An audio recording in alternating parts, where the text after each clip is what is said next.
They called us cowards, not to our faces, of course. The Velnar were many things: arrogant, expansionist, biologically superior in almost every measurable metric. But they were not stupid enough to deliver an insult directly to a species they had just lost a war against. No, the insult came through back channels, diplomatic whispers. A leaked communication from General Thraxus Veln to his inner circle, circulated through the galactic information networks with the careful precision of a knife sliding between ribs. The humans are a genetic anomaly. Their victory was statistical luck. They lack the physiological capacity for true warfare. They hide behind machines and distance because they know, in their chemical bones, that they cannot stand. They are cowards. All of them. The galaxy watched.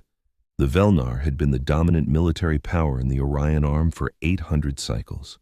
They had conquered 47 species, assimilated 12, and exterminated 3. Their soldiers were 7 feet of chitinous plating, redundant organ systems, and a neural structure that literally did not register fear as a chemical experience. They had claws that could shear through light combat armor. They could survive in vacuum for 11 minutes. They reproduced at a rate that made attrition a mathematical inconvenience rather than a strategic concern. And humanity had beaten them. Not through superior technology, not through numbers, not through some miraculous evolutionary advantage that made individual humans into super soldiers. Humanity had won through logistics, through orbital control, through drone swarms and precision artillery, and the kind of grinding, miserable, utterly unglamorous industrial warfare that the Velnar had never encountered because no species had ever been stupid enough to fight that way. The war lasted 3 years.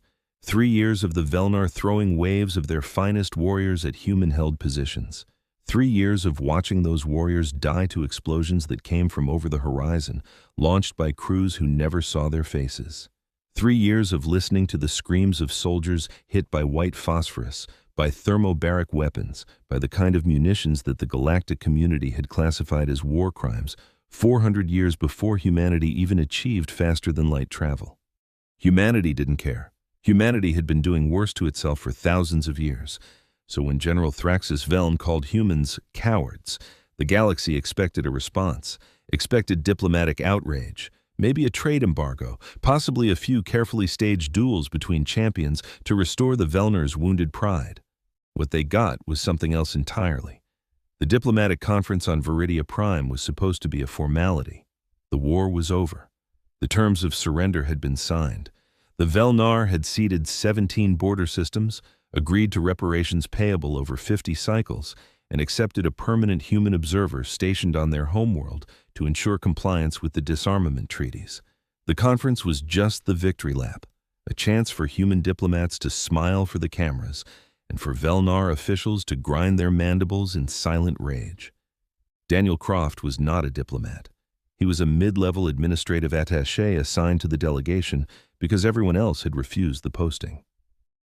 The Velnar homeworld was cold, dark, and smelled faintly of rotting ammonia. The diplomatic compound was pressurized to Velnar standards, which meant the air was thin enough to give humans a constant low-grade headache. The food was inedible. The gravity was 14% higher than Earth standard, which made every step feel like wading through shallow water. Daniel was 34 years old, slightly overweight, and had never fired a weapon outside of mandatory training. He had a degree in interstellar relations from a mid-tier university and a chronic anxiety disorder that manifested as sweaty palms and a tendency to grind his teeth.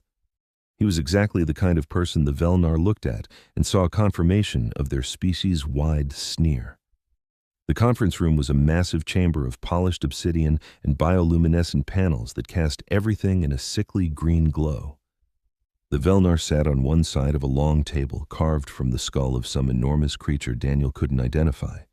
Their chitin was a deep iridescent black, their eyes compound and unreadable, their mandibles clicking in a constant low-frequency rhythm that set Daniel's teeth on edge.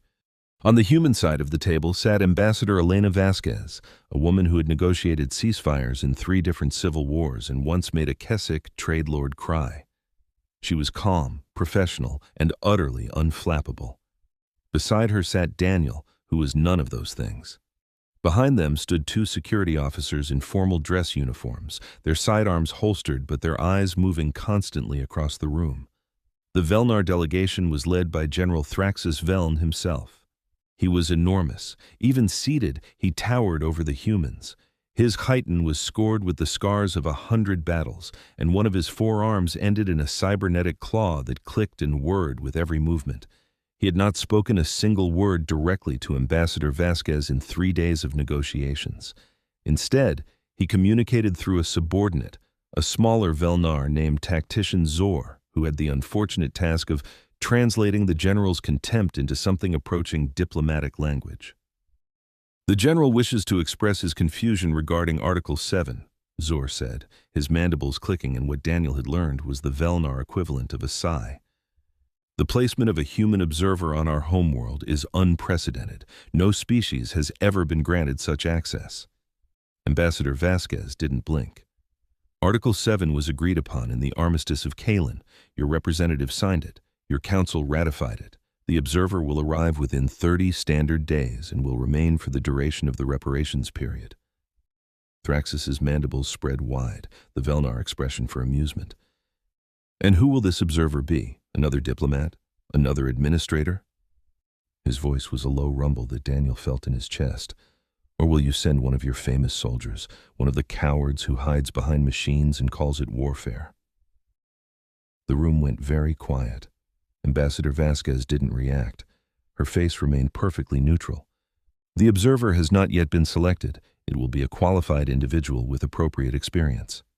"Experience in what?" Thraxus leaned forward, his cybernetic claw tapping against the skull table with a sound like rocks grinding together. "Hiding? Running? Firing from so far away that you cannot see the faces of those you kill?" Daniel's palms were slick with sweat. He could feel the weight of the Velnar's gaze, even though the general wasn't looking at him. The compound eyes seemed to see everything at once, 1,000 tiny lenses reflecting the room in fractured pieces. "General," Ambassador Vasquez said, her voice still calm, "humanity's military doctrine is a matter of public record. We do not fight the way the Velnar fight. We never have. But the outcome of the recent conflict speaks for itself." "The outcome," Thraxus said slowly, "was determined by orbital superiority and numerical advantage. Your soldiers never faced ours in direct combat. You ensured that, because you knew what would happen if they did." Ambassador Vasquez stood up. The movement was casual, unhurried, but it carried a weight that made even the Velnar guard shift slightly. "General, I have been negotiating with your people for 6 months. I've learned a great deal about Velnar culture. Your emphasis on personal combat, your contempt for ranged warfare, your belief that a species proves its worth through the willingness to meet an enemy face to face." She paused. "It is a beautiful philosophy. It is also the reason you lost the war." Thraxus's mandibles clicked together in a sharp, percussive snap. "You dare!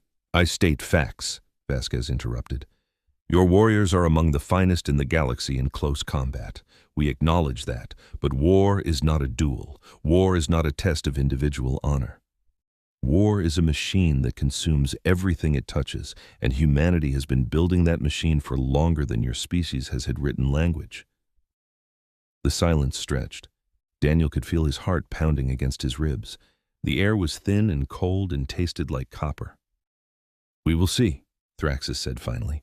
"When your observer arrives, we will see what kind of species hides behind treaties and watches from a distance." He stood, his full height finely revealed, easily 8 feet, his head brushing the bioluminescent panels overhead. "This session is adjourned." The Velnar filed out, their claws clicking against the obsidian floor. Daniel let out a breath he didn't know he'd been holding. His shirt was soaked through with sweat. Ambassador Vasquez sat back down. She looked tired. "They're going to test us, Daniel. The observer posting. They're going to make it as difficult as possible. Hostile environment, constant surveillance, probably a few staged incidents to provoke a reaction." "So who are we sending?" Daniel asked. "Someone from military intelligence? A special operations officer?" Vasquez smiled. It was not a reassuring smile. "No, we're sending someone they won't expect, someone who looks exactly like what they think we are." She slid a data tablet across the table. On the screen was a personnel file with two photographs. The first showed a man in his late 60s, gray hair, deeply lined face, a slight stoop to his shoulders. He wore mechanic's coveralls stained with grease and what looked like dried blood. His hands were gnarled with arthritis, the knuckles swollen and misshapen. His eyes were the color of winter skype, and they held something that made Daniel's skin crawl. The name on the file read, Albert Kruger, Earth Military Service, 2043 to 2081. Rank, Sergeant Major, Combat Deployments, Classified. The second photograph showed a woman. She looked even older than the man, maybe 70, maybe 80. It was hard to tell. Her hair was white and pulled back in a severe bun. She wore a floral-patterned dress and wire-rimmed glasses. She was knitting in the photograph, her needles clicking in frozen motion. Her hands trembled slightly, the way old hands do. The name read, Helen Zhang, civilian status, no formal military record. Daniel looked up at Vasquez. I don't understand. You will, she said. They're already en route. They'll arrive on Velnar Prime in 72 hours. And Daniel? Her smile finally faded. When they get there, I need you to listen to everything they say. Everything. No matter how strange it sounds, no matter how much you don't want to hear it. Those two people are the only reason the Velnar aren't going to start another war the second we look away. She stood up. Welcome to diplomacy, Daniel. It's nothing like they teach you in school. The transport arrived at Velnar Prime on schedule, which was the first surprise. Human ships were notoriously unreliable in the cold, high-gravity environment of the Velnar system, and Daniel had spent the past 3 days mentally preparing for a delay. But the battered cargo hauler dropped out of FTL exactly when predicted and settled onto the diplomatic landing pad with a grinding squeal of overtaxed landing struts. Daniel stood on the observation deck, watching through polarized glass as the ship's ramp descended. The Velnar had provided an honor guard, 20 of their finest warriors in ceremonial armor, their chitin polished to a mirror shine, their claws sharpened to razor points. General Thraxus was not present, which Daniel took as a deliberate insult, but Tactician Zor stood at the head of the guard, his mandibles clicking in what might have been anticipation. The ramp hit the ground with a heavy thunk. For a long moment, nothing happened. Then a figure appeared in the doorway. Albert Kruger moved like a man who had forgotten how to walk without pain. His left leg dragged slightly, the knee refusing to bend properly. He carried a battered duffel bag in one hand and leaned on a wooden cane with the other. His coveralls were the same grease-stained gray as in his photograph, and his boots looked like they had been resoled a dozen times. He squinted against the Velnar sun, a dim red star that cast everything in a perpetual twilight, and spat on the ground. Behind him came Helen Zhang. She moved better than Albert, her back straight despite her age, but her hands trembled as she clutched a canvas bag to her chest. She was wearing the same floral dress from the photograph, along with a heavy wool cardigan that looked thoroughly inappropriate for the climate. Her glasses caught the red light and flashed like warning beacons. Daniel hurried down to the landing pad, trying to ignore the way the high gravity pulled at his joints. The Velnar guards watched the two humans with expressions Daniel couldn't read. Compound eyes revealed nothing, but he could feel the weight of their assessment. Welcome to Velnar Prime, Daniel said, extending his hand. I'm Daniel Croft, diplomatic attaché. I'll be your liaison during your posting. Albert looked at Daniel's hand for a long moment before shaking it. His grip was surprisingly strong, the bones of his fingers grinding against Daniel's. Albert Kruger, this here's Helen. Helen nodded but didn't speak. Her eyes were scanning the compound, moving from the guards to the walls to the distant spires of the Velnar capital. Her trembling hands had stopped trembling. If you'll follow me, Daniel said, I'll show you to your quarters. The compound is pressurized for human comfort, so you don't have to worry about... The air's thin, Albert interrupted. Gravity's high. What's the temperature outside? Daniel blinked.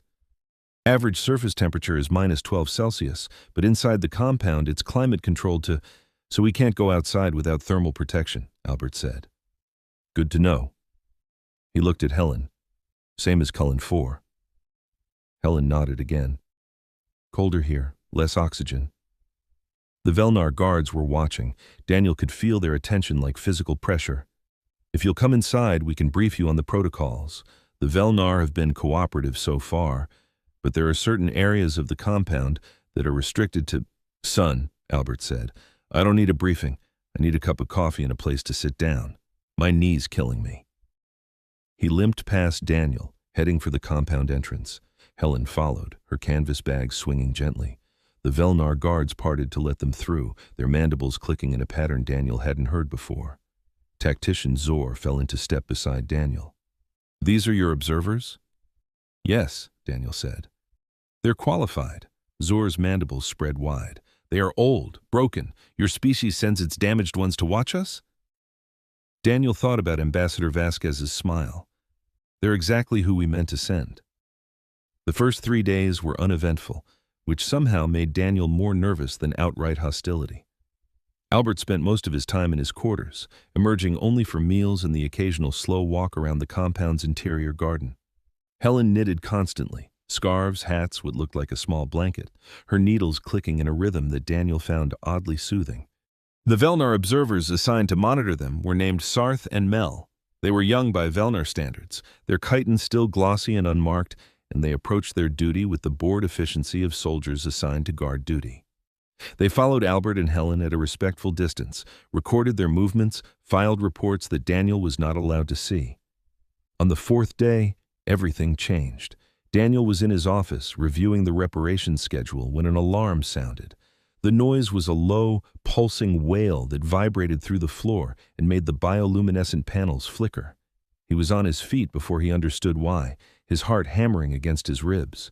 The compound's AI spoke in a calm, synthesized voice. "Security alert. Unauthorized intrusion detected in Sector 7.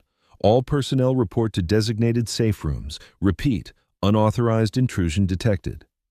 Sector 7 was the observation wing, where Albert and Helen had their quarters.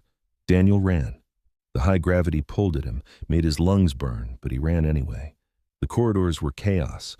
Velnar administrative staff scrambling for cover, human support personnel shouting at each other, guards converging on the sector from every direction.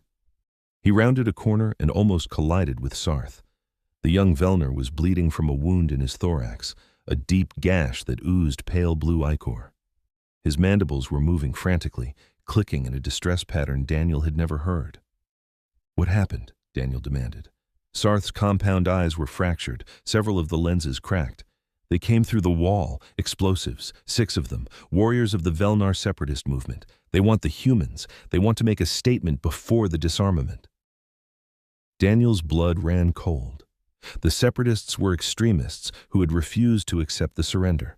They operated in the shadows, launching attacks on human assets throughout Velnar space. But here, inside the diplomatic compound, "Where are Albert and Helen?" Sarth's mandibles clicked. "Your observers, the female." She pushed the male into the safe room and locked it. Then He paused as if struggling to process what he had seen. She pulled a weapon from her bag. Not a standard human sidearm. Something else. Something old.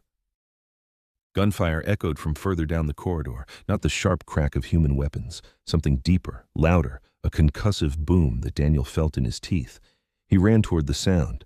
The corridor ended in a T-junction. To the left was the entrance to the safe room, its door sealed and glowing red. To the right was the observation lounge, a wide chamber with windows that overlooked the Velnar capital. Helen Zhang stood in the doorway of the lounge. She was not the same woman who had arrived 3 days ago. The tremor in her hands was gone. Her back was straight, her shoulders squared, her eyes cold and focused behind her wire-rimmed glasses. She held a weapon that Daniel didn't recognize. A shotgun, he thought, but unlike any shotgun he had ever seen. It was blocky, brutal, made of unpainted steel and dark polymer. The barrel was short and thick, the stock worn smooth by decades of use. At her feet lay 3 Velnar warriors. They were massive specimens, even larger than General Thraxus, their chitin painted with the separatist symbol, a broken chain. 2 of them were dead, their chests caved in by what looked like a single devastating impact each. The third was still alive, but barely, his lower body a ruin of shattered chitin and leaking ichor. Helen looked up as Daniel approached. "Stay back," she said. Her voice was calm, almost bored. "There are more." As if on cue, the far wall of the lounge exploded inward. 3 more separatists burst through the debris, their claws extended, their mandibles spread wide in the Velnar battle scream, a high-pitched, shrieking sound that set Daniel's teeth on edge. Helen moved. It wasn't fast, not in the way the Velnar moved. It was economical, efficient, every motion refined by decades of repetition. She raised the shotgun, tracked the first warrior, fired. The sound was deafening in the enclosed space, a concussive thunderclap that left Daniel's ears ringing. The warrior's chest dissolved into a spray of chitin and ichor, and he crashed to the ground, his momentum carrying him forward, even in death. Helen pumped the shotgun, a sharp mechanical sound, and fired again. The second warrior took the shot in the shoulder, spinning sideways, his arm hanging by a thread of chitin. Helen didn't wait to see if he would fall. She stepped forward, closed the distance to the third warrior in 3 quick strides, and drove the stock of the shotgun into his face. The impact was brutal. Chitin cracked, the warrior's head snapped back, his mandibles splintering, and he collapsed like a puppet with its strings cut. Helen stood over him, breathing evenly, the shotgun held at the ready. She looked at Daniel. "The safe room, is it sealed?" Daniel nodded, unable to speak. "Good. Albert will keep it that way." She ejected the spent shells from the shotgun and reloaded from a pouch on her belt. Her hands moved with mechanical precision. "How many separatists are in the compound?" "I don't know," the alert said. "Find out." Her voice was steel wrapped in calm. "And find me more ammunition. This isn't going to be the last wave." The next hour was chaos. Daniel learned later that 15 separatists had breached the compound, using explosives to create multiple entry points. They were veterans of the war, warriors who had refused to accept defeat, and they had come to kill the human observers as a statement of resistance. They had not expected Helen Zhang. She moved through the compound like a force of nature, her shotgun booming in the corridors, her footsteps steady and unhurried. The Velnar guards who had tried to help her quickly learned to stay back. She fought alone, and she fought in a way that made no sense to them. She didn't take cover. She didn't retreat. She walked directly toward the enemy and destroyed them with a weapon that had not changed in its fundamental design for 300 years. A shotgun.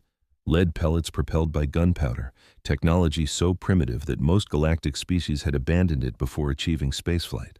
But it worked. God, how it worked. The Velnar's chitin, so effective against energy weapons and plasma bolts, had never been designed to stop a cloud of lead moving at supersonic speed. The pellets shredded through their armor like paper, tearing apart organs, shattering bones, leaving wounds that even their redundant biology couldn't survive. And Helen knew exactly where to aim. Not at the center of mass, where Velnar warriors had multiple organ systems that could compensate for damage. She aimed at the joints, the soft membranes between chitin plates, the neural clusters at the base of the skull, the thin armor over the breathing spiracles. She had studied Velnar anatomy before she arrived. She had prepared for this. By the time the Velnar security forces regained control of the compound, Helen had killed 11 separatists. 11 in less than an hour, with a weapon that should have been in a museum. She stood in the main corridor, surrounded by bodies, her floral dress splattered with blue ichor. Her glasses were cracked, and there was a shallow cut on her forehead where a piece of debris had struck her. She was reloading the shotgun methodically, sliding shells into the tube magazine with practiced ease. Daniel approached her, stepping over a dead warrior. His legs were shaking. "Are you okay?" Helen looked at him. "Where's Albert?" "Still in the safe room. He won't open the door. He says he's waiting for your signal." A ghost of a smile crossed her face. "Good man." She finished reloading and racked the pump, chambering a shell. "We need to move.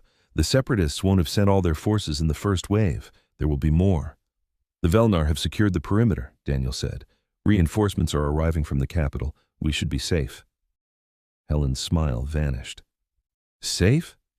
Son, we're on an enemy planet surrounded by a species that thinks we're cowards. The only thing keeping us alive is the fact that they haven't decided to kill us yet. And after today, after an old woman in a dress killed a dozen of their finest warriors?" She shook her head. "We're not safe. We're never safe." She started walking, heading for the safe room. Daniel followed. "Who are you?" he asked. "Really?" Helen didn't look back. "I'm a retired librarian. I like to knit. I have 3 grandchildren." She paused at the safe room door and rapped on it twice. "Albert, it's me. Open up." The door slid open. Albert stood in the doorway, his cane in one hand, his duffel bag in the other. He looked at Helen's dress, at the ichor, at the cracked glasses. How many? 11. Any trouble? The third one got close, had to use the stock. Albert nodded, as if this was a perfectly normal conversation. Knee holding up? It'll hurt tomorrow. It always hurts tomorrow. He stepped out of the safe room and looked around the corridor. His eyes lingered on the bodies, assessing, cataloging. The separatists. They'll spin this, make it look like we attacked first. The Velnar government will have to respond.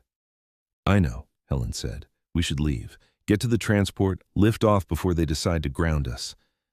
The transport's on the other side of the compound. We'd have to go through the main concourse. Albert sighed. Of course we would. He looked at Daniel. You armed? Daniel shook his head. Then stay behind us. Don't get in the way. And if we tell you to run, you run. Don't argue. Don't try to be a hero. Just run. They moved through the compound, Albert limping along with his cane, Helen walking beside him with the shotgun held low. Daniel followed, his heart pounding, his ears still ringing from the gunfire. The main concourse was a vast chamber, easily 100 meters across, with a ceiling that soared overhead. It was designed to impress, to remind visitors of the Velnar's power and majesty. The walls were covered in murals depicting Velnar victories, the floor was polished obsidian, and the lighting was a warm amber that seemed to come from everywhere and nowhere at once. It was also full of Velnar, not separatists, at least not obviously. These were civilians, administrative staff, workers from the various diplomatic missions. Dozens of them, perhaps hundreds, all frozen in place as Helen and Albert and Daniel emerged from the corridor. They stared. Their mandibles clicked in patterns of shock and confusion. Some of them shrank back, pressing against the walls. Others moved forward, their curiosity overcoming their fear. At the center of the concourse stood General Thraxus Veln. He was in full ceremonial armor, his cybernetic claw gleaming under the amber lights. Behind him stood a dozen of his personal guard, their weapons raised but not aimed. His compound eyes fixed on Helen, on the ichor on her dress, on the shotgun in her hands. The librarian, he said, his voice a low rumble that carried across the concourse. The one who knits. They told me you were harmless. Helen stopped 20 feet away from him. She didn't raise the shotgun, but she didn't lower it either. General, you killed 11 of my people. They tried to kill me first. Thraxus's mandibles spread wide, not in amusement this time, but in something else, something that looked almost like respect. You are not what we expected. No, Helen agreed. We never are. The general took a step forward. His guards moved with him, their weapons tracking Helen. Albert shifted slightly, his hand moving to his duffel bag. The separatists are enemies of the state, Thraxus said. Their actions do not represent the Velnar government. You have our apologies for the security breach. Apologies don't mean much, Albert said. Not when your people are the ones who let them in. Thraxus's mandibles clicked sharply. You accuse us of complicity? I'm not accusing anyone of anything. I'm stating a fact. 15 armed warriors breached a supposedly secure diplomatic compound. They knew the layout. They knew where the observers were quartered. They had inside help. Albert's voice was calm, conversational. The question is whether you knew about it. The concourse went silent. Even the ambient hum of the lighting seemed to fade away. Thraxus stared at Albert for a long moment. Then he did something unexpected. He laughed. It was a terrible sound, a grinding, chittering noise that set Daniel's teeth on edge. The general's mandibles clicked and clacked, and his whole body shook with what might have been mirth. You are bold, Thraxus said finally, for a species of cowards. We're not cowards, Albert said. We never were. We just learned a long time ago that there's no glory in dying, only in surviving. Thraxus's laughter stopped. And yet here you stand, two old humans with archaic weapons, surrounded by the might of the Velnar Empire.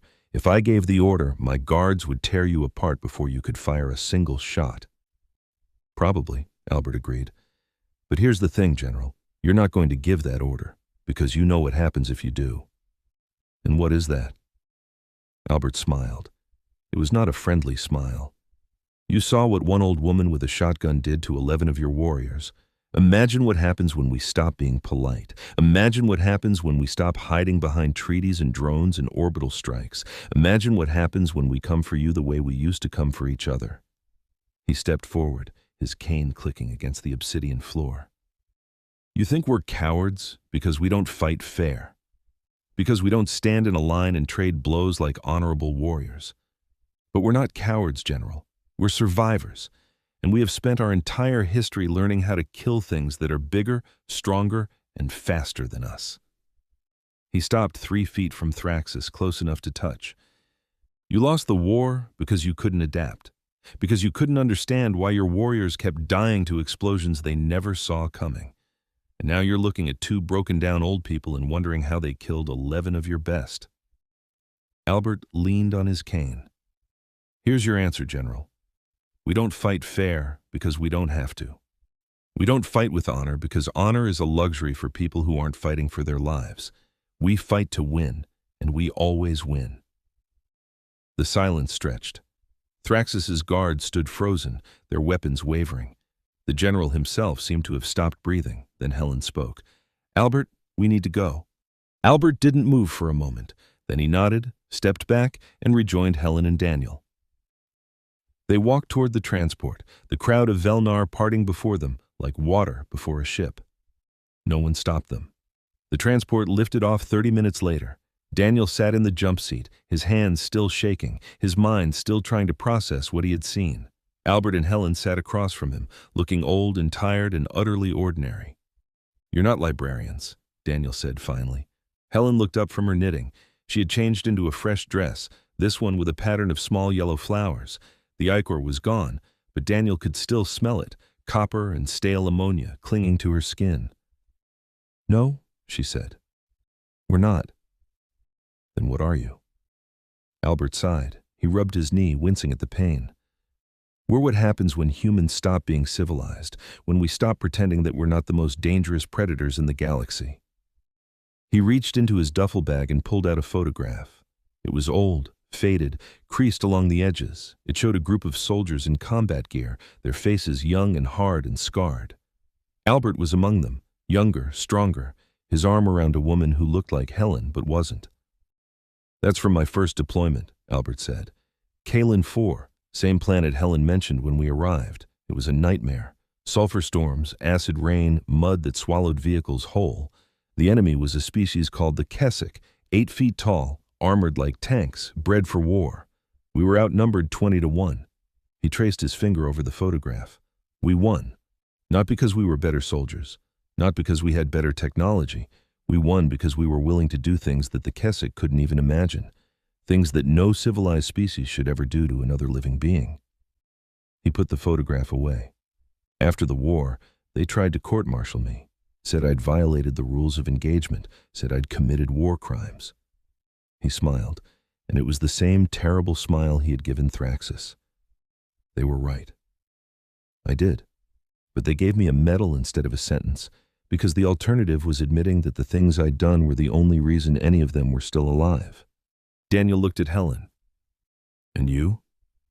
Helen's needles clicked. I was a librarian. Before the war. After the war, I was something else. She paused. The Velnar aren't the first species to underestimate us. They won't be the last, but they will remember today. They will remember the old woman in the floral dress who walked through their compound and killed their warriors with a weapon that should have been obsolete 1,000 years ago. She looked up at Daniel. And they will wonder, what else are we hiding? What other monsters are waiting in the dark? The transport broke atmosphere. The red sun of Velnar Prime faded behind them, replaced by the cold black of space. Daniel thought about General Thraxus's face when Albert had stepped toward him. The way his mandibles had gone still, the way his guards had hesitated. They had seen something in Albert's eyes, something that scared them more than any weapon, any ship, any orbital bombardment. They had seen the darkness that lives inside every human, the thing we keep chained behind civilization and laws and morality, the thing we spend our entire lives trying not to become. The Velnar called us cowards because we hide behind machines. They were wrong. We hide behind machines because we are terrified of what happens when we don't. The transport jumped to FTL. Daniel closed his eyes and tried not to dream. He dreamed anyway. He dreamed of old soldiers with bad knees and grandmothers with shotguns. He dreamed of worlds burning and enemies screaming and the steady, patient, terrible violence that lurks just beneath the human skin. He dreamed of the things we used to be, the things we still are, the things we try so hard to forget. When he woke, Albert and Helen were gone. They had transferred to another ship in orbit, heading for a destination Daniel was not cleared to know. The transport's crew treated him with a deference he hadn't earned, a respect he didn't understand. He was the man who had walked with the monsters. He was the witness. The Velnar government issued a formal apology for the security breach. They executed the separatist sympathizers who had enabled the attack. They increased security around the diplomatic compound and assigned a permanent honor guard to protect the human observers who would follow in Albert and Helen's wake. But nothing changed, because the Velnar had learned something that day, something that would echo through their culture for generations. They had learned that humans are not cowards. Humans are nightmares wearing skin, and the only reason the galaxy is still standing is because we choose to be kind, for now. Daniel sat in his office on Viridia Prime, staring at the data tablet with Albert and Helen's personnel files. He had requested access to their full records, had submitted the paperwork, had pulled every string he could reach. The answer came back the same from every source. Classified. Level Omega clearance required. Level Omega did not exist. Daniel checked. It was not a classification level recognized by any human government or military institution. And yet, he looked at the photograph again.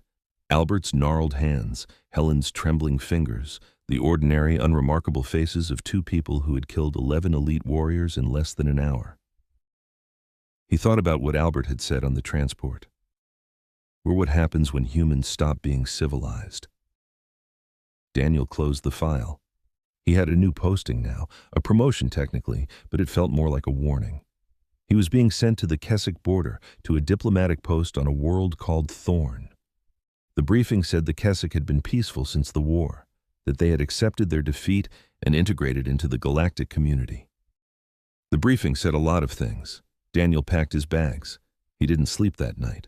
He sat in his quarters, watching the stars through the viewport, and wondered what kind of monsters were waiting for him on Thorn, wondered if they would be human. He hoped not, but he knew, in the part of himself that he tried to ignore, that the worst monsters always are. The transport left at dawn. Daniel watched Viridia Prime shrink behind him, a blue-green marble hanging in the void. Somewhere out there, Albert and Helen were watching too.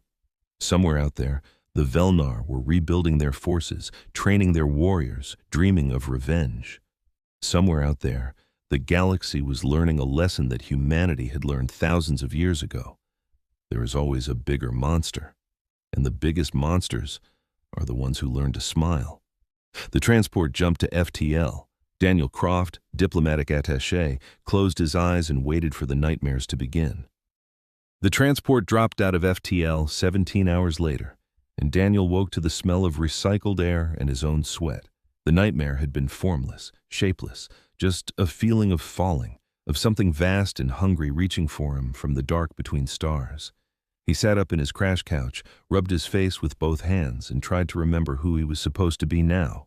Diplomatic attaché, new posting, the Keswick border. The ship's AI announced their arrival in a flat synthesized voice. Now entering Thorn system, estimated time to orbital insertion 43 minutes, surface temperature -8 Celsius, atmospheric composition nitrogen-oxygen with elevated carbon dioxide, breathing assistance recommended for unacclimated personnel. Daniel reached for the small respirator mask that hung beside his couch. The elevated CO2 was a legacy of the Keswick occupation. They had terraformed Thorn to suit their biology, and humanity had never bothered to change it back. The mask was uncomfortable, a constant reminder that this world had been built for someone else. The transport's viewport cleared as they passed through the upper atmosphere. Thorn was a world of contrasts. Frozen oceans and volcanic mountain ranges, vast stretches of tundra broken by the scars of the war. Daniel could see the craters from orbit, massive depressions where orbital strikes had hammered the planet during the final months of the conflict. The Keswick had fought hard for Thorn. They had lost it anyway. The diplomatic compound was a low, sprawling structure, built into the side of a mountain. It had been a Keswick military installation once. The human architects had simply repurposed what was already there, adding pressurized habitats and environmental systems designed for human comfort. From the air, It looked like a scar on the landscape, a wound that had never quite healed. The transport settled onto a landing pad with a jolt that sent a spike of pain through Daniel's already aching back. The high gravity of Velnar Prime had left its mark. His muscles were sore, his joints stiff, and there was a persistent ringing in his ears that the ship's doctor had said would fade in a few days. He gathered his bags and walked down the ramp into the cold. The air hit him like a physical force, dry, thin, carrying the faint chemical tang of the respirator mask's filtration system. The sky was a pale gray, the sun a dim smudge behind thick cloud cover. In the distance, the frozen ocean stretched to the horizon, its surface cracked and broken like old glass. A woman was waiting for him at the base of the ramp. She was in her 40s maybe, with close-cropped gray hair and the kind of face that had seen too much and forgotten too little. She wore a diplomatic corps uniform, but there was something military in the way she stood, feet planted, shoulders back, eyes scanning the horizon with the automatic vigilance of someone who had learned to expect trouble. "Daniel Croft?" she asked. "That's me? Commander Sienna Vale. I'm the senior diplomatic officer on Thorn." She didn't offer her hand. "You're late. Transport delays. The Velnar system is, I read the report." Her voice was flat, neutral. "You had an eventful posting." Daniel wasn't sure how to respond to that. The report had been heavily redacted. His own superiors had told him that much of what happened on Velnar Prime would never become part of the official record, but Commander Vale seemed to know more than she was saying. "Follow me," she said. "I'll show you to your quarters. Briefing is at 1800 hours. Don't be late." She turned and walked toward the compound entrance, her boots crunching against the frost-hardened ground. Daniel hurried to catch up, his bags bumping against his legs. "The Keswick," he said. "What's their current status?" "Peaceful. Cooperative. Everything the briefing said." Vale didn't look back. "But peaceful doesn't mean safe. Not here. Not on the border." They passed through a series of airlocks, each one sealing behind them with a hiss of pressurized atmosphere. The interior of the compound was warmer, but only just. The heating systems were old, overworked, and constantly on the verge of failure. The corridors were lit with harsh white LEDs that cast sharp shadows and made everyone look pale and sickly. Daniel's quarters were small, functional, and utterly without character. A bed, a desk, a viewport that looked out onto the frozen ocean. He dropped his bags on the floor and stood at the window, watching the dim sun sink toward the horizon. He thought about Albert and Helen. Wondered where they were now. Wondered if they were thinking about him. Probably not. He was just another diplomatic attaché, another face in the crowd. He had seen what they were capable of, but that didn't make him special. It just made him another witness. The briefing was held in a conference room at the heart of the compound. Vale stood at the head of a long table, her hands resting on a holographic display that showed the Thorn system in glowing blue lines. Around the table sat a dozen other officers, diplomatic staff, military liaisons, intelligence analysts. Daniel took a seat at the far end, feeling like an imposter among people who actually belonged here. "The Keswick have requested a diplomatic summit," Vale said. "They want to discuss the border demilitarization treaty. Specifically, they want to renegotiate the terms of the human military presence on Thorn." A murmur ran through the room. The treaty had been signed 10 years ago, after the war's end. It was supposed to be permanent. "They're testing us," said a man in military uniform. "Seeing how much they can push before we push back." "Possibly," Vale agreed. "Or they have genuinely identified issues with the treaty that need to be addressed. Either way, we have to respond. The summit is scheduled for 3 weeks from today on neutral ground, the Keswick colony world of Ethar." Another murmur. Ethar was deep in Keswick territory, a world that had been their military headquarters during the war. Sending a human delegation there was risky. "What's our leverage?" someone asked. Vale's expression didn't change. "The same leverage we've always had. The Keswick remember the war. They remember what we did to them. They don't want a repeat. They also remember how we won," Daniel said. Everyone turned to look at him. He felt his face flush, but he pushed on. "The Keswick lost because they couldn't adapt to human tactics. They were bred for war, but they were bred for a specific kind of war, honorable combat face to face. We didn't give them that. We gave them ambushes and booby traps and weapons that killed from so far away they never saw the shooter. Vale studied him for a long moment. You've been reading the historical archives. I've been paying attention. The Keswick have had 10 years to adapt, Vale said. 10 years to study our tactics, to develop countermeasures, to train their warriors for the kind of war we fight. They're not the same species we defeated in the war. They've evolved. She turned back to the holographic display. The delegation will consist of 12 personnel, diplomatic, security, and support. Commander Croft will serve as the primary diplomatic liaison. Daniel blinked. Commander? You've been promoted, effective immediately. Your experience with the Velnar makes you the most qualified candidate for this posting. Vale's voice was matter-of-fact. The delegation leaves in 2 weeks. Use that time to prepare. The room emptied quickly. Daniel stayed in his seat, staring at the holographic display as it cycled through images of Ethar, a world of dense jungles and deep oceans, of floating cities and underground bunkers, a world that had never been conquered, not even at the height of human military power. Vale walked back to the table and sat down across from him. You have questions? I have a lot of questions. Starting with why me? I'm a mid-level administrative attaché. I've never negotiated a treaty. I've never led a delegation. I'm not qualified for this. Qualification isn't about rank or experience. It's about what you've seen. Vale leaned back in her chair. You watched 2 civilians kill 11 Velnar warriors with a weapon that should be in a museum. You walked through a battlefield and came out the other side with your mind intact. That's not nothing, Daniel. That's the kind of experience that can't be taught. It was Helen who did the killing. I just ran behind her and tried not to get in the way. And that's exactly why you're qualified. You know when to stay out of the way. You know when to let the people who know what they're doing handle the situation. Vale stood up. The Keswick are going to test us, Daniel. They're going to push and prod and try to find our weaknesses. And when they do, we need someone who understands what happens when humans stop playing by the rules. She walked to the door, then paused.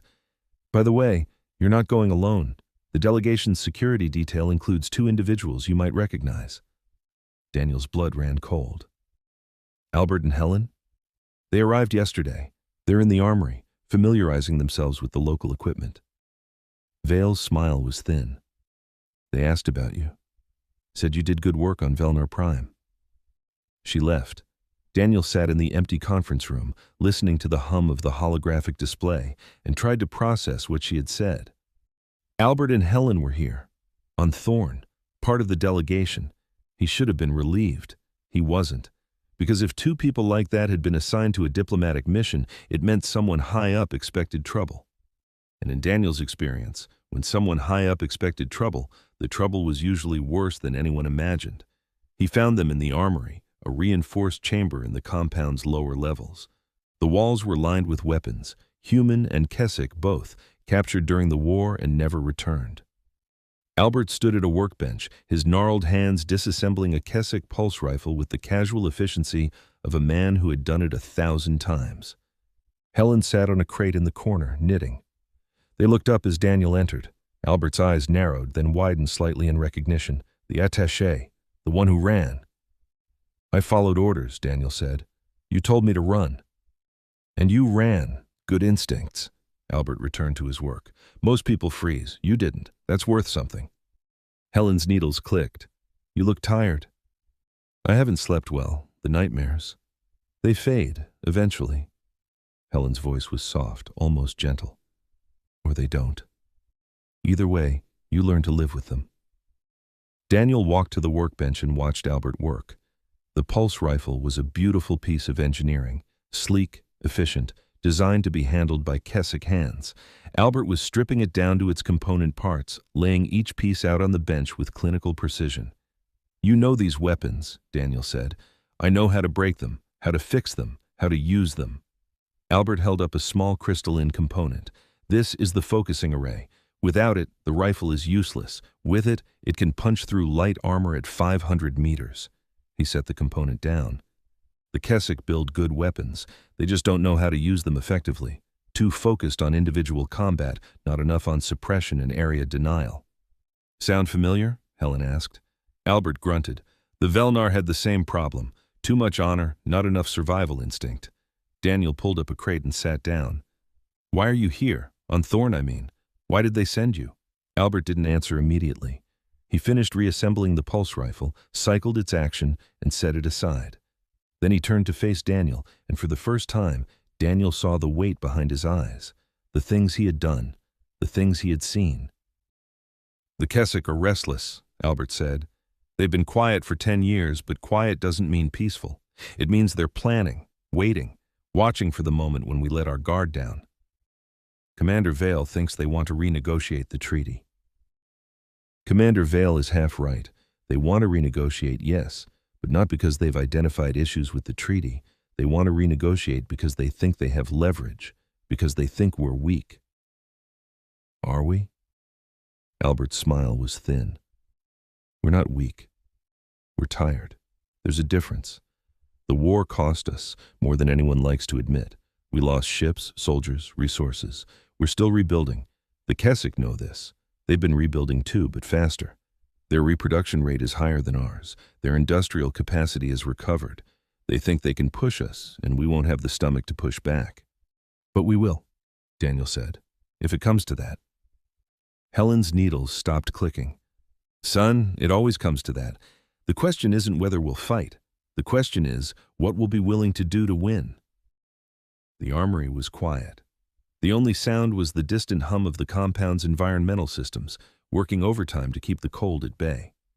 Daniel looked at the weapons on the walls, human and Keswick both, tools of death, designed by species who had spent millennia perfecting the art of killing. We're the monsters, he said quietly, aren't we? Albert picked up the pulse rifle and checked its power cell. We're not monsters, Daniel. Monsters don't have a choice. We do. Every day we choose not to be the things we're capable of becoming. That's what separates us from the Keswick, from the Velnar, from every other species in the galaxy. He set the rifle down. But when we stop choosing, when we stop holding back, there's nothing in the universe that can stand against us. And the Keswick are about to learn that lesson all over again. The next 2 weeks passed in a blur of briefings, preparations, and simulations. Daniel learned everything he could about Keswick culture, history, and psychology. He studied their language, their customs, their diplomatic protocols. He memorized the names of their leaders, the locations of their military installations, the terms of every treaty and agreement signed since the war's end. But the most important lessons came from Albert and Helen. They trained him. Not in combat, he was hopeless at that, and they knew it, but in observation, in reading the room, in noticing the small details that most people missed. The Keswick communicate with more than words, Helen said during one session. They were sitting in the observation lounge, watching the frozen ocean through the viewport. Watch their mandibles, watch their eyes, a twitch, a flutter, a change in color. These things tell you more than their actual speech. How do you know all this? Daniel asked. Helen's needles clicked. I spent 3 years on a Keswick prison world. I had plenty of time to study them. Daniel didn't ask how she had ended up on a prison world. He didn't want to know. Albert taught him about fear. The Keswick don't feel fear the way we do, Albert said. They were in the armory again, Albert showing Daniel how to field strip a human sidearm. They were engineered for combat. Their neural chemistry suppresses fear responses, enhances aggression, sharpens their reflexes. In a straight fight, they're faster and stronger than any human. But fear isn't just a chemical reaction, it's a survival mechanism. It tells you when something is wrong. The Keswick don't have that. They walk into ambushes because they don't recognize the signs. They charge fortified positions because they don't understand the concept of overwhelming force. Albert slid the sidearms magazine into place with a sharp click.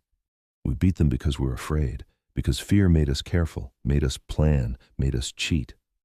He handed the sidearm to Daniel. The Keswick don't fear us because they don't understand us. They think we're weak because we show fear. They don't realize that our fear is what makes us dangerous. Daniel held the sidearm. It was heavier than he expected, the grip textured with a pattern that bit into his palm. Learn to use that, Albert said. Not because you'll need it, you probably won't, but because holding it will remind you of what you're capable of, what all of us are capable of when we stop being afraid of the wrong things. The delegation departed on schedule, a converted military transport named the Last Word. Daniel stood at the viewport as thorns shrank behind them, the frozen ocean and volcanic mountains fading into the gray haze of the upper atmosphere. Albert sat in a crash couch across from him, his eyes closed, his hands resting on his duffel bag. Helen sat beside him, knitting what looked like a sweater. The other delegation members, diplomats, analysts, security personnel, filled the remaining seats, their conversations a low murmur beneath the hum of the engines. Commander Vale stood at the front of the compartment, her tablet glowing in the dim light. "Listen up," she said. "We'll be in Keswick space in 6 hours. The summit is scheduled for 3 days, but it could run longer depending on how negotiations progress. Our primary objectives are to maintain the current terms of the demilitarization treaty and to prevent any Keswick military buildup along the border." She paused, her eyes scanning the compartment. Secondary objectives include gathering intelligence on Keswick military capabilities and assessing their long-term intentions. Everyone here has been briefed on the rules of engagement. Remember them. Follow them. We're guests on Ithar, and we need to act like it. "Guests," Albert muttered, not opening his eyes. "That's one word for it." The 6 hours passed slowly. Daniel reviewed his briefing materials, memorized talking points, practiced his Keswick pronunciation. The language was harsh, guttural, full of clicks and trills that hurt his throat. He would never sound native, but he didn't need to. He just needed to be understood. The last word dropped out of FTL above Ithar, and Daniel's first view of the planet took his breath away. It was beautiful. Dense jungles of purple and green, oceans of deep blue, clouds that swirled in patterns of white and gold. Floating cities drifted above the surface, their structures gleaming in the light of the system's sun. The Keswick had built their civilization around beauty as much as function, and Ithar was their masterpiece. "Don't let it fool you," Helen said quietly. She had stopped knitting and was staring at the viewport, her eyes distant. "This world has killed more humans than any other in the galaxy. The jungles are full of predators. The oceans are toxic. The atmosphere carries a pathogen that attacks the nervous system. The Keswick are immune, but we're not. I thought the atmosphere was breathable. It is, for short periods. The pathogen takes weeks to cause permanent damage, plenty of time to negotiate a treaty and get out." Helen's voice was flat. "The Keswick are good at that, creating environments that seem welcoming but aren't. They want you to let your guard down. Don't." The last word descended through the atmosphere, the jungles growing larger until Daniel could see individual trees, individual creatures moving through the canopy. The transport settled onto a landing pad in one of the floating cities, the landing gear groaning as it took the weight. "We're here," Vale announced. "Security team, secure the perimeter. Diplomats with me. Daniel, you're on point for the initial greeting." Daniel's heart hammered against his ribs. He stepped off the transport and into the warm, humid air of Ithar.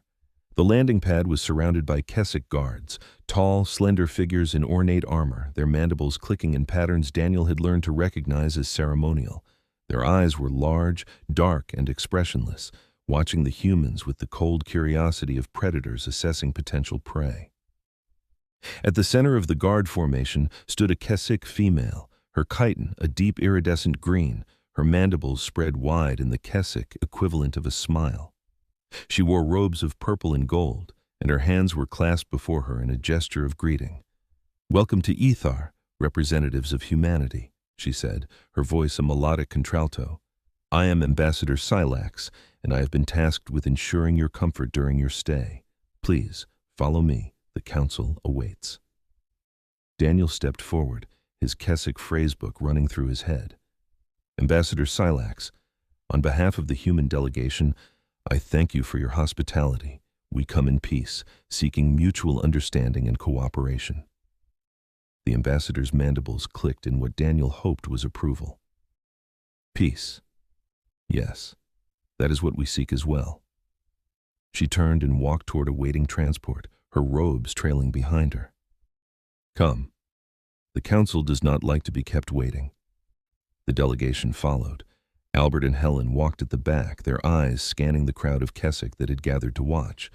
The security personnel formed a protective cordon around the diplomats, their hands resting on their weapons but not drawing them. Daniel fell into step beside Commander Vale. "What do you think?" I think they're putting on a show, Vale said quietly. All this ceremony, all this hospitality, they want us to feel comfortable, to feel safe. The question is why.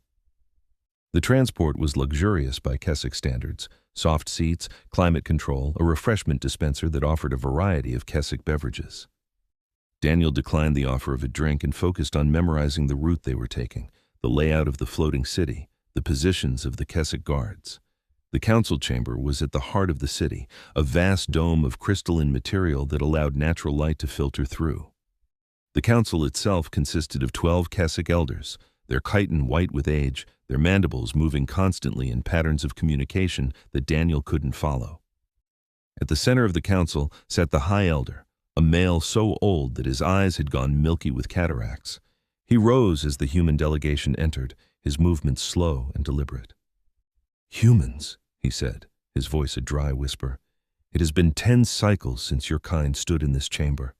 We had hoped never to see you again." Ambassador Vasquez would have had a response to that, something diplomatic, something that turned the insult into an opportunity. Daniel was not Ambassador Vasquez.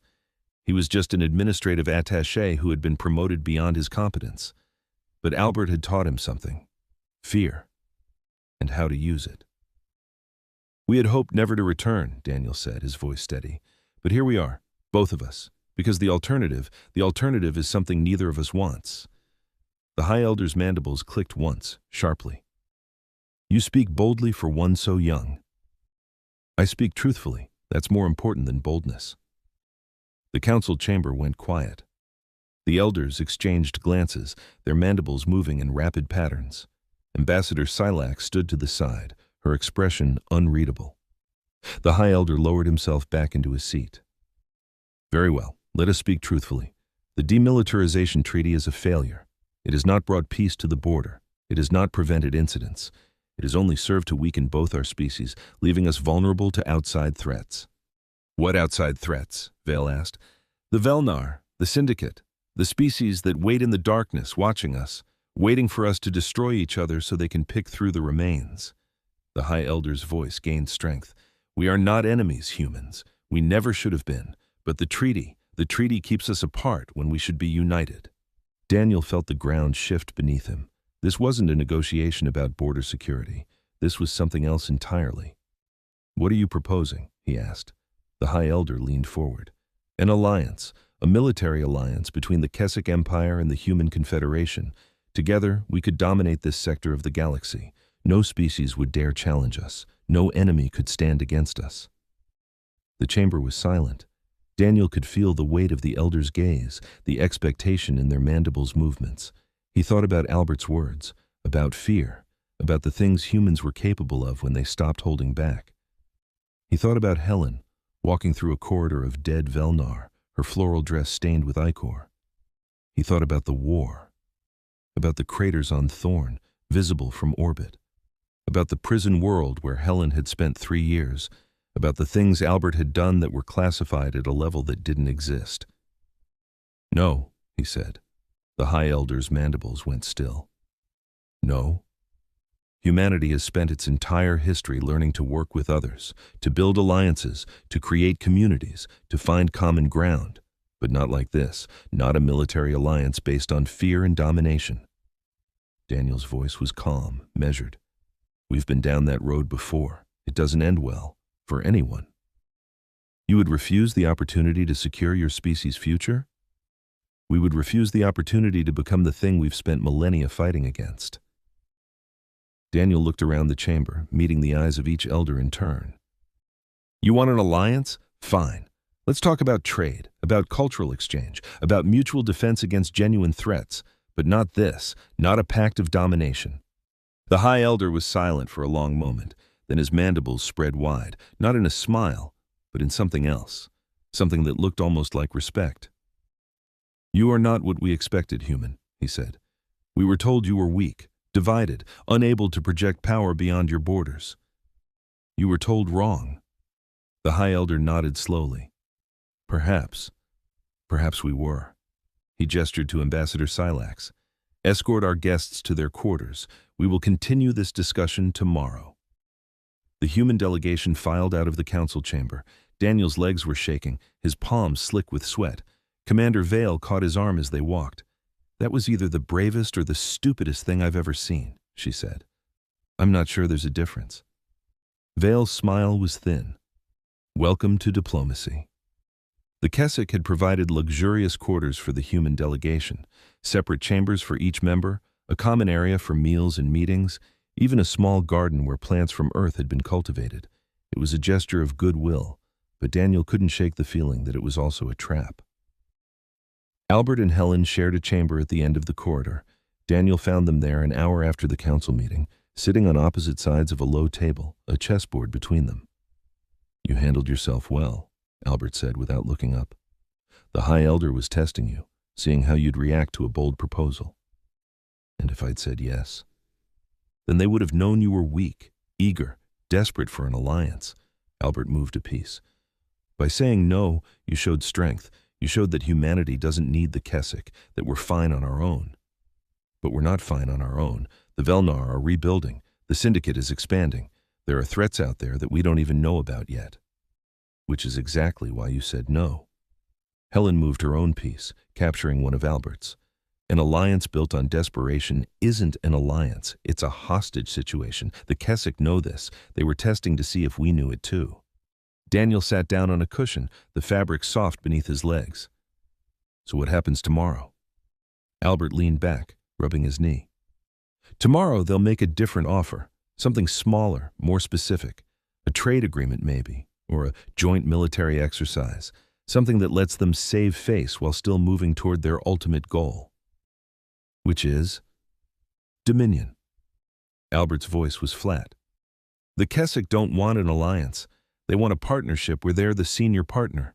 They want to use human military power to achieve their own ends while giving us just enough to keep us compliant. And we're just going to let them try?" Helen's needles clicked. "We're going to let them try, yes, and we're going to watch, and we're going to learn, and when the time comes, we're going to remind them why they lost the war." She looked up at Daniel, her eyes cold behind her wire-rimmed glasses. "That's the thing about monsters, son. They never change. They just find new ways to hide what they are." The night on Wathar was warm and humid, the air thick with the scent of alien flowers. Daniel lay in his bed, staring at the ceiling, listening to the distant sounds of the floating city, the hum of the anti-gravity generators, the click of Keswick mandibles, the soft rustle of wind through the crystalline structures. He thought about the High Elder's proposal, about the look in his milky eyes, about the hunger beneath the diplomatic language. The Keswick wanted an alliance. They wanted human military power, but they didn't want humans. They wanted the weapons, the ships, the orbital strikes that had broken their armies during the war. They didn't want the people who wielded those weapons, who had designed them, built them, deployed them with cold, calculated precision, because those people were monsters. And the Keswick, for all their engineered biology and military prowess, were afraid of monsters. Daniel closed his eyes. He dreamed of a floral dress covered in blue ichor, of a shotgun booming in a corridor, of an old man with a cane walking toward a general twice his size, his eyes promising violence. He dreamed of the darkness that lives inside every human. And he wondered, in the quiet space between sleeping and waking, if that darkness was something to be feared, or something to be embraced. The next morning, the Keswick made their second offer. A trade agreement. Favorable terms for both sides. Access to Keswick markets in exchange for human technology and expertise. Daniel sat at the negotiating table, flanked by Vale and the other diplomats, and listened as Ambassador Silax laid out the terms. They were generous, almost too generous. The Keswick were offering more than they were asking, which meant they expected something in return that wasn't written in the agreement. "There's a catch," Albert had said before the negotiations began. "There's always a catch. Find it before you sign anything."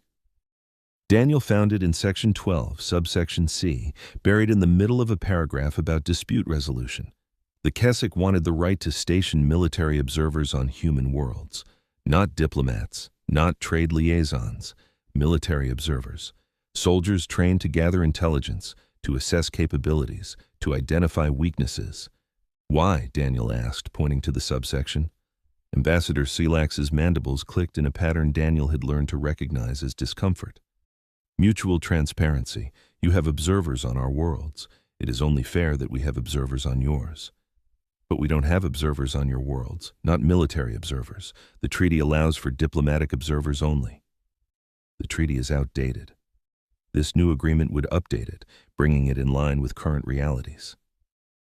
Daniel looked at Vale. She gave a tiny shake of her head. "I'm sorry, Ambassador," Daniel said, "but this is unacceptable. Military observers on human worlds would be a violation of our sovereignty. We cannot agree to that." Silax's mandibles went still. Then, perhaps the humans are not as interested in peace as they claim. "We're very interested in peace, but not at the cost of our security." Daniel stood up.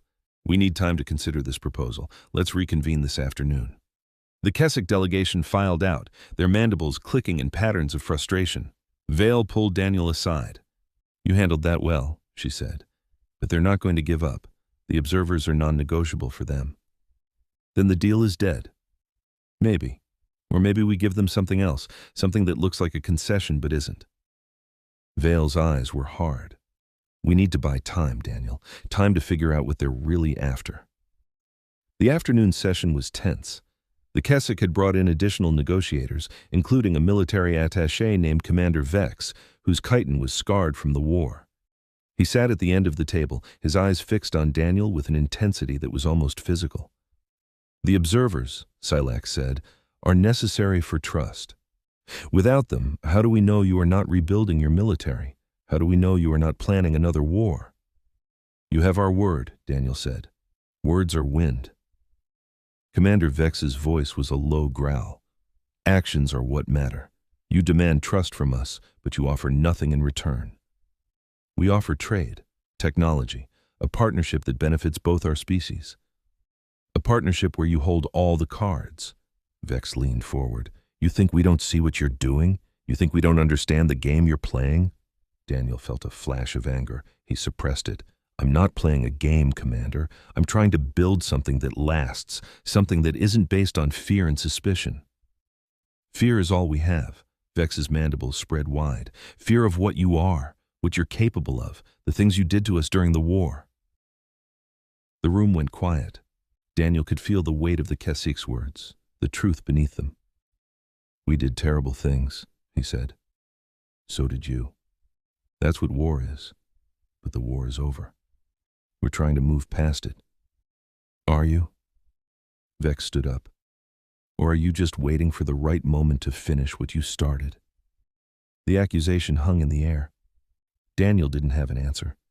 Because part of him, the part that had seen Albert and Helen in action, the part that knew about the darkness, wondered if Vex was right. Maybe humanity was waiting, watching, preparing for the moment when the galaxy let its guard down. Maybe the monsters were just biding their time. "We're not your enemies," Daniel said finally. "We don't want to be. But if you keep pushing, if you keep treating us like a threat, you'll make us into one." Vex's eyes narrowed. "Is that a threat?" "It's a statement of fact." Daniel stood up, his legs steady despite the trembling in his hands. "Every species in the galaxy has choices to make. You can choose to work with us, to build something better than war. Or you can choose to treat us as enemies, to push us until we have no choice but to respond. The choice is yours, but don't pretend you don't know the consequences." The Keswick delegation exchanged glances. Silax's mandibles clicked in a pattern that Daniel couldn't interpret. "We will consider your words," she said. "The council will reconvene in the morning. Perhaps by then, we will have found common ground." The human delegation returned to their quarters. Daniel sat in the common area, staring at the garden, the earth plants swaying gently in the artificial breeze. Albert sat down beside him. "You're learning." "I'm surviving." "Same thing in this line of work." Albert pulled a flask from his pocket and offered it to Daniel. "Drink. You look like you need it." Daniel took the flask and swallowed. The liquid was warm and sharp, burning its way down his throat. "What are we doing here, Albert? Really? What's the point of all this?" Albert took the flask back and drank. "The point is to keep the peace, to prevent another war, to give our children and grandchildren a future that isn't defined by violence. But at what cost? How much are we willing to give up? How many concessions are we willing to make?" Albert was quiet for a long moment. That's the question, isn't it? The one every species has to answer. How much are you willing to compromise before you stop being yourself? He capped the flask and put it away. The Keswick think we're weak because we're willing to negotiate. They think our desire for peace means we're afraid. They don't understand that peace is its own kind of strength, that choosing not to fight is harder than choosing to fight.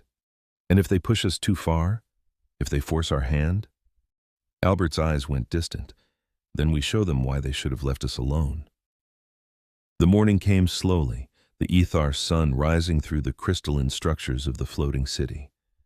Daniel woke early, unable to sleep, and walked through the garden, touching the earth plants, grounding himself in something familiar. The Keswick Council convened at noon. The High Elder was present, his milky eyes watching the human delegation as they entered the chamber. "We have considered your words," the High Elder said, "and we have decided to withdraw our request for military observers. In exchange, we ask for something else." "What?" Daniel asked. "A demonstration." The High Elder's mandibles clicked.